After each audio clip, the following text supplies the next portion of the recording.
those on TV in a lot of your Ghostbuster shows. This one here is called a cell sensor. You see those a lot also. This has got a little detachable, almost like a microphone type thing, so that you can carry it around. This will make noise and light up. So it's great when you're doing audio and visual recording. This one here is a Gauss meter. This one will detect lower levels. This is used a lot by your electricians when they're out in the field. So basically what the premises behind these is that everything gives off an electromagnetic field pretty much, especially your electric lights and everything. But they've discovered it with paranormal activity that spirits will also give off this electromagnetic field.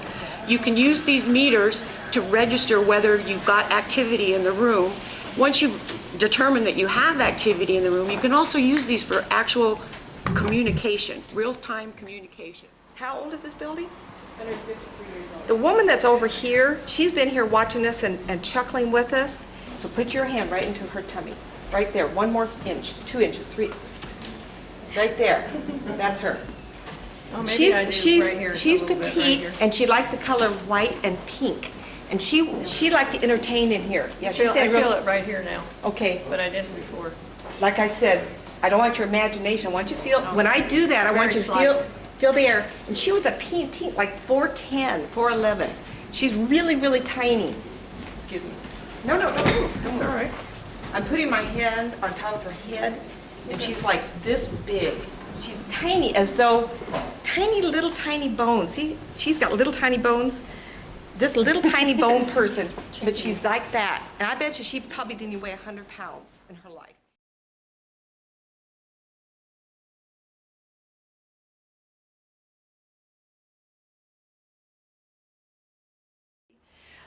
Now I got some in here. Okay, now I'm seeing a man who's short and boxy, thinning on the top, mustache, dark hair, gray.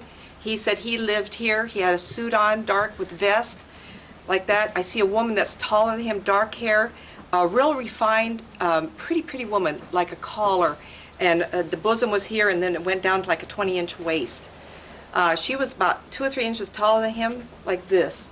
But I don't know where she was in here. I'm also getting some structures in the back that may not be here anymore, so I'm not sure what that is. I feel like I want to go down or up, and then I see a road out the back, so maybe at one time this had a different configuration in the backyard.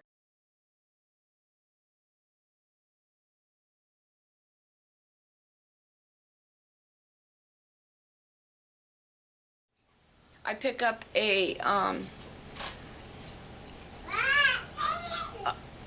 kid about, well, I call him a kid, about 18, 19 years old. I'm also picking up a younger female spirit, a love, but she has crossed. But I feel his impression very strongly here.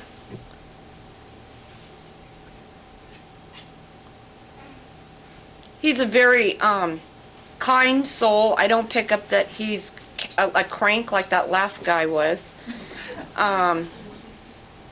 A little confused,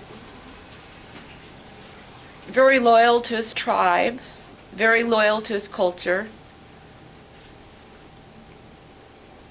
And you'll have to forgive me because this is like I just got here and I'm trying to pick up information as fast as I can. Usually it takes me a while to sink into it.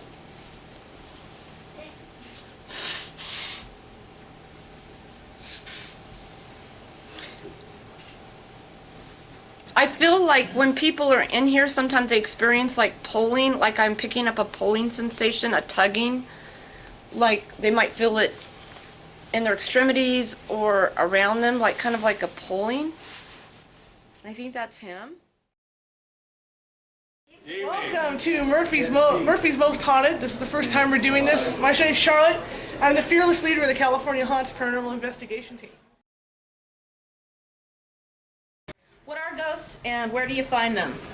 No general theory exists about what ghosts are. Everybody's got their own subjective idea, perception of what ghosts may be. And nobody can know with certainty what ghosts can do.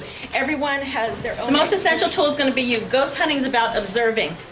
And maybe you guys can attest for me. When our clients contact us, they're not talking about their ion counter and the kind of data that they collected from that.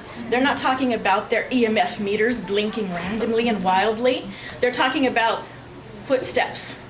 They're talking about seeing a door moving on their own. They're talking about a feeling that they had. So it was their observances. And when you do watch the shows on TV, they seem frenetic. They're running around doing so much, and a lot of what we do when we investigate is sit and wait and watch. It's incredibly boring. Charlotte will tell you she had to sit at a monitor and watch me observe our client sleep for, what was it, 6 hours? Because that's when the activity happened. I was amazed I could stay up for 6 hours in the dark, and she said, "You didn't take any notes. Where are all your notes?" And I said, "Nothing happened. I just sat there. Cat made noise." I mean, that's the best I could do. And we think it was the cat who was haunting this woman. I remember when I walked into the building, immediately I felt a female presence. I would say in about mid-60s. She came from the early 1900s, and I picked up the name Agnes. Maybe that's Eleanor. And she was very comforting. She almost like took me under her wing and said, "I'm gonna be your guide tonight. I know the whole hotel. I'm gonna show you the ropes. I'm gonna, protect you from any other spirits that you might come across." And I really picked her up in room 9. In fact, that's where you're staying. Yeah. So her name is Agnes. She gets a little perturbed. What I really picked up on, she gets a little bit perturbed if people disrespect the hotel, so be very careful that you don't say anything bad about the hotel. She's really, I do not pick up that she crossed over yet. She's still earthbound. This is what I pick up. Couple things going. Spirit kind comes in animal form. I was telling a story, and I want a fun cat story for you. I'll tell you the fun cat story. That's great. A lady in Grass Valley called me, and they had a problem with one of the bedrooms. And there's a spirit cat that leaps from the closet onto the bed.